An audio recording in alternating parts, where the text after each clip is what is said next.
Hello Indian football fans, welcome back to RSL transfer market. तो आज हम बात करने वाले हैं कुछ बहुत ही बड़े ट्रांसफर अपडेट्स के बारे में। और पहली बड़ी अपडेट निकल के आ रही है बेंगलुरु एफसी के फुल बैक रोशन नवरम सिंह से रिलेटेड।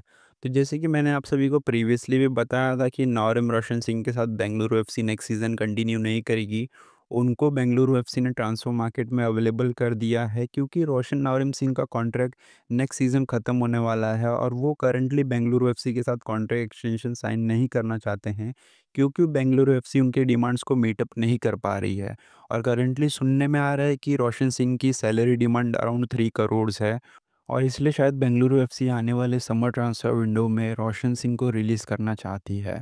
और मैंने जैसे कि प्रीवियसली बताया था कि ईस्ट बंगाल एफसी एक क्लब है जो कि इंटरेस्टेड है नवरम रोशन सिंह को साइन करने के लिए। अब भी करंटली अपडेट निकल के आ रहा है कि मोहन बगान सुपर जायंट्स, जो कि उनके डीप राइवल्स हैं, वो भी इंटरेस्ट दिखा रहे हैं नवरम रोशन सिंह को साइन करने के लिए। और मैंने प्रीवियसली भी बताया था आप सभी को कि मोहन बगान सुपर जायंट्स एक फुल बैक को साइन करना चाहते हैं आने वाले समर ट्रांसफ़र विंडो में। और वो फुल बैक अगर नॉर्म रोशन सिंह रहे तो उनकी प्रॉब्लम सॉल्व हो जाएगी, क्योंकि वो लेफ्ट बैक पोजीशन पे भी खेल सकते हैं और राइट बैक पोजीशन पे भी। तो मेरे हिसाब से मोहन बगान सुपर जायंट्स तो ऑल आउट जाने वाली है नॉर्म रोशन सिंह को साइन करने के लिए। अब देखने वाली बात रहेगी कि ईस्ट बंगाल एफसी और मोहन बगान सुपर जायंट्स, ये दोनों क्लब्स में से बिडिंग और कौन जीतता है, और बेंगलुरु एफसी के norm Roshan Singh next season किस क्लब के लिए खेलते हैं। अगली बड़ी अपडेट निकल के आ रही है हैदराबाद एफसी के 24 year old centre back Alex Haji से रिलेटेड। तो जैसे कि दोस्तों आप सभी को पता ही होगा कि एलेक्स हाजी का परफॉर्मेंस हैदराबाद एफसी के लिए टॉप क्लास था। मुझे तो personally Alex Haji one of the best Indian defenders लगे थे करंट आईएसएल सीजन में। हालांकि वो हैदराबाद एफसी के लिए खेल रहे थे, इसलिए उनका परफॉर्मेंस उतना वैलिडेट नहीं हुआ in terms of points table for Hyderabad FC. और अगर हम बात करें एलेक्स हाजी की, तो उनके पास एक कैप्टेंसी एबिलिटी है, क्योंकि वो हैदराबाद एफसी के कैप्टन भी रह चुके हैं इतने यंग एज में। और मैं आप सभी को बता दूं कि लास्ट सीज़न जब उनका कॉन्ट्रैक्ट ख़त्म हुआ था हैदराबाद एफसी के साथ, तब काफ़ी क्लब्स ने इंटरेस्ट दिखाया था एलेक्स हाजी को साइन करने के लिए। लेकिन एलेक्स हाजी ने हैदराबाद एफसी के साथ स्टे करने का डिसाइड किया। और अभी मैं आप सभी को बता दूं कि उन्होंने 3 इयर्स का कॉन्ट्रैक्ट एक्सटेंशन साइन किया था हैदराबाद एफसी के साथ, यानी कि उनका कॉन्ट्रैक्ट हैदराबाद एफसी के साथ करंटली 2027 सीज़न तक है। और अभी अपडेट निकल के आ रही है कि कुछ क्लब्स इंटरेस्टेड हैं एलेक्स हाजी को साइन करने के लिए, और एक क्लब का नाम बाहर निकल के आया है और वो क्लब है मुंबई सिटी एफसी। तो जैसे कि दोस्तों आप सभी को पता ही होगा कि मेहताब सिंह को मुंबई सिटी एफसी रिलीज़ कर सकती है आने वाले समर ट्रांसफर विंडो में। तो मुझे लगता है कि एलेक्स हाजी उनके लिए एक परफेक्ट रिप्लेसमेंट हो सकते हैं मेहताब सिंह के, अगर मेहताब सिंह को मुंबई सिटी एफसी रिलीज़ करने का डिसाइड करती है तो।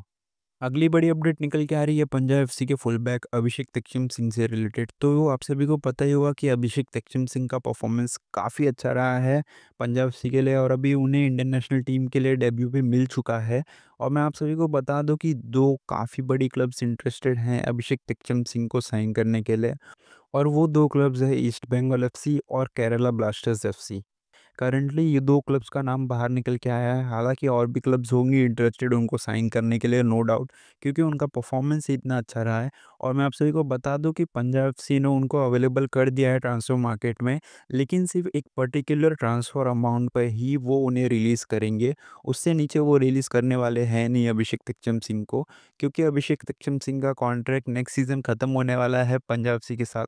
तो शायद से पंजाब एफसी एक दाँव खेल रही है उनको रिलीज़ करने का, क्योंकि अगर पंजाब एफसी को उनके बदले ट्रांसफ़र फ़ी मिल जाता है अच्छा खासा, तो पंजाब एफसी किसी और रिप्लेसमेंट को साइन कर लेगी ज़रूर से।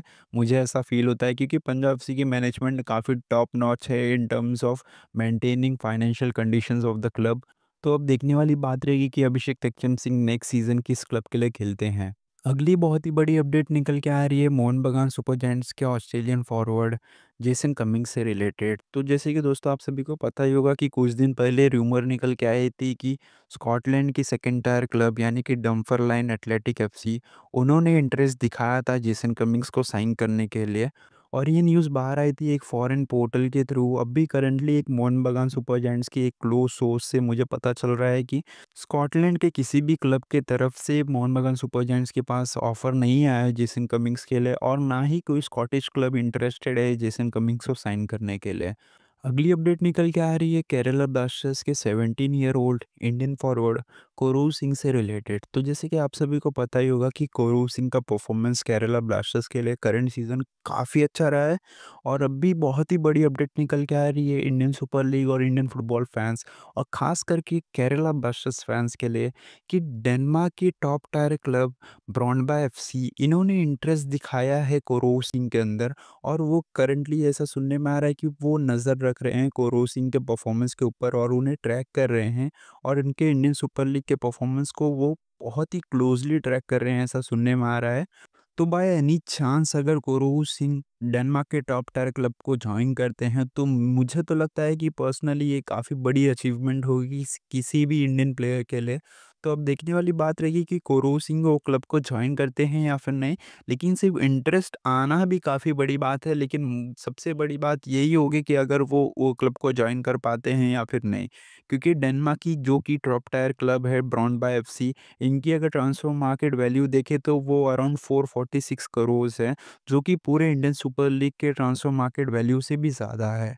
तो कोरोव सिंह अगर ये डेनमार्क के टॉप टायर क्लब के लिए खेलते हैं, तो मुझे ऐसा लगता है पर्सनली कि ये ओवरऑल इंडियन फुटबॉल के लिए काफ़ी बड़ी अचीवमेंट होगी। अगली बड़ी अपडेट निकल के आ रही है केरला ब्लास्टर्स के ही फॉरवर्ड ईशान पंडिता से रिलेटेड। तो जैसे कि आप सभी को पता ही होगा कि ईशान पंडिता को ना ही गेम टाइम मिल रहा है और ना ही वो परफॉर्म कर पा रहे हैं केरला ब्लास्टर्स के लिए। काफ़ी लिमिटेड गेम टाइम भी मिला है हालांकि उन्हें केरला ब्लास्टर्स एफसी के लिए। और अभी करंटली अपडेट निकल के आ रही है कि दो इंडियन सुपर लीग की क्लब इंटरेस्टेड है उनको साइन करने के लिए। और मैंने प्रीवियसली ये बताया था कि नॉर्थ ईस्ट यूनाइटेड एफसी उनमें से एक क्लब है जो कि इंटरेस्टेड है ईशान पंडिता को साइन करने के लिए।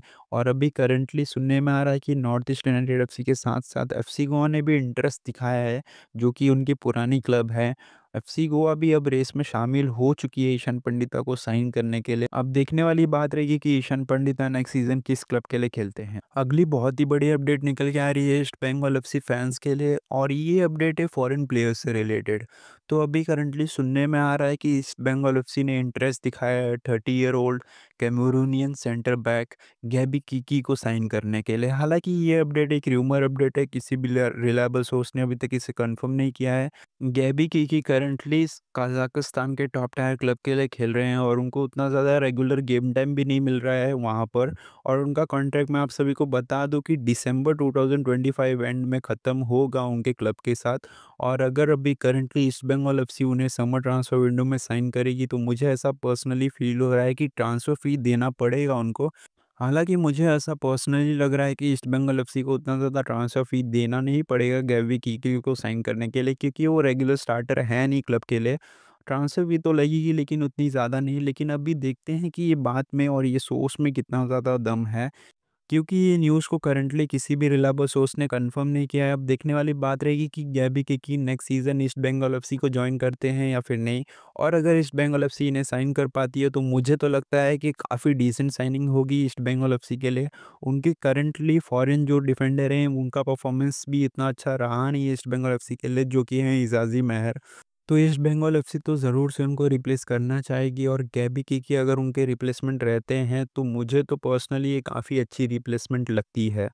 अगली बड़ी अपडेट निकल के आ रही है हैदराबाद एफसी के राइट मिडफील्डर अब्दुल रबी से रिलेटेड। तो जैसे कि आप सभी को पता ही होगा कि अब्दुल रबी का कॉन्ट्रैक्ट नेक्स्ट सीज़न खत्म होने वाला है और अभी करंटली सुनने में आ रहा है कि आईएसएल की 2 बड़ी क्लब्स या फिर कह सकते हो कोलकाता की 2 बड़ी क्लब्स ईस्ट बंगाल एफसी और मोहन बगान सुपर जायंट्स, ये दोनों क्लब्स ने इंटरेस्ट दिखाया है अब्दुल रबी को साइन करने के लिए। हालाँकि अभी तक कोई भी ऑफ़र नहीं प्लेस हुआ है ये दोनों क्लब की तरफ से। अब देखने वाली बात रहेगी कि ये दोनों क्लब में से कौन-सी क्लब अब्दुल रबी की साइनिंग कंप्लीट करती है या फिर अब्दुल रब्बी नेक्स्ट सीज़न हैदराबाद एफसी के साथ ही कंटिन्यू करेंगे। आज के लिए इतना ही, मिलते हैं अगले वीडियो में। और दोस्तों अगर वीडियो अच्छी लगी तो वीडियो को लाइक करें, चैनल पर नए हो तो सब्सक्राइब करके बेल नोटिफिकेशन को भी ज़रूर से दबा दें, क्योंकि हम इंडियन फुटबॉल न्यूज़ और आईएसएल के ट्रांसफ़र अपडेट्स को रेगुलरली कवर करते हैं। मिलते हैं अगले वीडियो में, तब तक के लिए जय हिंद।